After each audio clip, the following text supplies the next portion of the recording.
What's up, guys? Gamer here, and today I'm bringing you guys episode 17 of my Timberwolves Rebuild series. And right now I'm going to be showing you guys some player stats. You see that JJ McGee is leading the team, so unbelievable performance from this guy. Rookie season, and he's proving to be a dominant player. And realize 17A may not look good on paper, but look at the team he is playing with, and the fact that he's averaging those high numbers with such a great team that I've put together. It's really fantastic, and we're going to be going up against the Cleveland Cavaliers, probably the second best team in the league when you just look at them directly on paper. So I'm really excited to get this one underway. So let's listen to what Shaq and Ernie have to say in the 2K Sports pregame show. We honor our nation's heroes on this Veterans Day and welcome you to NBA on 2K Sports. Ernie Johnson along with Shaquille O'Neal. And on tap tonight, it's the Cleveland Cavaliers going up against the Minnesota Timberwolves at Target Center. Well, for Minnesota, this is their first time facing off this season. Last year, they split the season series at a game apiece. Shaq, you look around the league. Some of the NBA's best players are often the NBA's smartest players. Do you think basketball IQ is underrated? I think it's very underrated. If you look at a player like LeBron, you see his strength, his athleticism, and his skill level. His vision and awareness will put him over the top. Great IQ, very unselfish, and I think that's a big part of that, Ernie. Do you have a high basketball IQ? Of course I do. They call me the Einstein of big men. Oh, I'd forgotten. E equals MC squared, Ernie. What's that mean? Don't know. Me either. Here's Kevin Harlan. I saw it on the test one time. I missed it on a test one time. Alright, guys, we're hopping in this one. You see our teammates are getting ready. Murray Cardinal's kind of tossing the ball around. You see he's got his warm-up jumpsuit on because he's actually on the bench. As you guys can probably remember, we had to make that switch last year. But either way, so we're getting things going. We're getting everything underway. We're going to get these guys with a quick cross-up, and JJ Wilcox going to take this in the paint. Wilcox had a dominant beginning of this game, and that's all I can really say about that. You see, I'm really going to utilize him in terms of kind of using his ISO moves. Something I realized is he has a really dominant crossover, and it's really, really effective. So I started using that a lot, and it really gave me a lot of opportunities early in this game.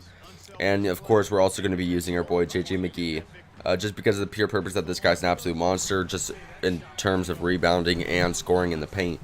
So it's like the JJs are just doing everything for us.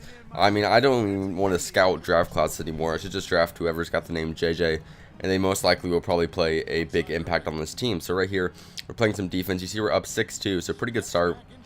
I must have zoned out or something because I was not playing defense right there, and Kyrie's going to capitalize on that by getting a fadeaway. But you know what, let's get some points right back by throwing this oop up to Blake Griffin. So that's all good. We're now up 8-6. So 2-point lead, not really that much, of course. I mean, that's pretty easy to break past. But right there, you see JJ Wilcox with a nasty crossover. Now, that's exactly what I was talking about. I kind of made Kyrie seem that I was going right, and then he just crossed him back up going left. So I'm really having fun with that crossover. As right there, I utilized that crossover again to give Blake Griffin an open opportunity down low in the paint. So I'm using this crossover just to give us not only offensive points, but giving us some assists. As right here, we're going to get another alley-oop.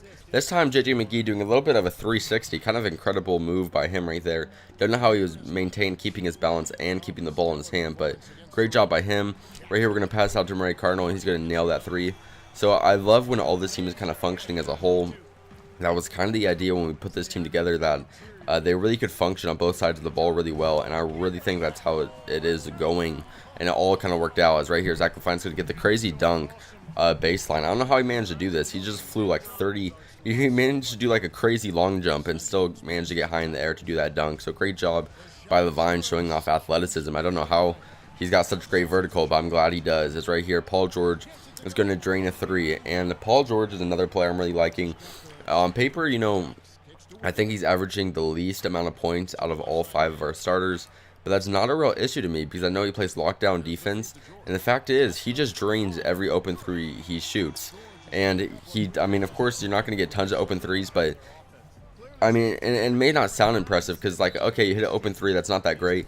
But weirdly enough, in this game, your teammates will miss a lot of open threes. So when you can have a guy who consistently makes open shots, you really do need that because you will get in your own head if you keep missing open shots. Or at least I know I do. If I consistently miss open shots, I get pretty aggravated because it feels almost unrealistic. But Paul George kind of keeps me in that positive frame of mind because he manages to hit those open shots. So enough about that. You see we're up by 5 right now, or up by 4 following that next clip. So we're going to pass it over to Andrew Wiggins. That guy's going to decide not to move up on him. So Wiggins decides, you know what, let's just pull up in your face. He's going to manage to hit that three-pointer, knock it down. Also, talking about knocking people down, J.J. Wilcox is going to knock down Kyrie Irving and take that one to the paint to get the dunk. Kind of a dumb dunk. He kind of like ran into the defense. We're kind of lucky we didn't get blocked by Shumpert right there. But you know what? I'll take it. I'm not going to complain. As right here, talking about dunks, there's going to be a missed dunk right there, and Paul George going to scoop up the rebound and hit the shot. Too many segues between clips right here, guys. We got the knocking people down. We got the missed dunk. So everything's going well, going nice and dandy. So right here, we're going to get a block. They're just really lucky that they managed to get this offensive rebound and kind of get enough time to put it back up before the shot clock ends. We really should have been paying more attention to that rebound, but who cares?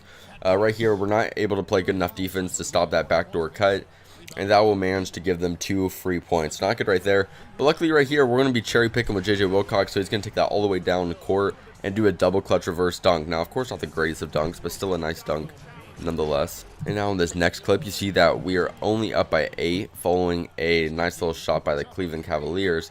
But we are going to make that up by 11 as J.J. McKee right here will hit a three-pointer. Now, if you did not know that J.J. McKee could do it all, he's going to prove that to you right here. I mean, come on, dude. The guy is 7'3" and he hit a 3. Like, how do you even manage to do that? I don't know, but this guy really just seems like a dominant player because he just can do everything underneath the sun. So, a beautiful play by him. So I'm really excited to see what McGee can bring to the table in terms of just all-around basketball. So right here, we're going to pass it over to our boy. I believe this is Terrence Ross. Now, not a lot to do. The guy's kind of got his hand up in our face. So we're going to try to hit the screen, try to get something going, but nothing works right there. Somehow, Blake Griffin manages to seep out into the open floor, and nobody is there to block him. So he's going to hit that mid-range jumper. And then we're going to hit a 3 right here with Paul George. So this guy is actually silencing the crowd. So kind of ruining the momentum. I don't know what he was thinking there, but whatever, who cares. Right here, we're going to get the foul, and that's going to give us 2 free points because Wilcox is relatively automatic when it comes to shooting free throws. And right here, you see we're up by 13. And with this lead, it's probably pretty easy for you guys just to assume that I'm going to win, but things really do get crazy and down to the wire. You see they hit 1 3 there, they hit another 3 there. So we're only up by 7, so leads can really diminish quickly. And following a 2-pointer right there by LeBron, we are only up by 9. So we're trying to maintain this lead. We're doing good offensively. I'm not showing you guys a lot of our offensive clips, but of course you can tell by looking at the score that we did maintain our offensive consistency for the most part, as the score never really goes downhill for us. But, you know, we're just doing whatever we can to come out with this win. As right here, Wiggins actually misses that 3. Luckily, Blake Griffin kind of had the inside on the offensive rebound. He actually just manages to get up in the air and dunk it right back home. Actually posterizing LeBron a little bit.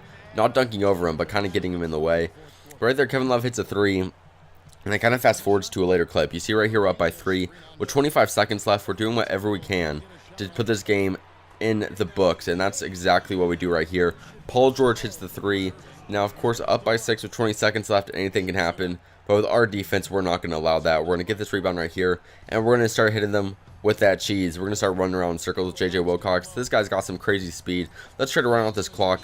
They do manage to get a personal foul on us with 0.4 seconds left, but we're just going to inbound it and run out the rest of the clock. We're not going to allow them to force us to shoot free throws. We don't want to extend the game any longer than we have to. So right here, we're going to come out here with a 72-66 victory. So I'm really hoping you guys enjoyed this. I surely did.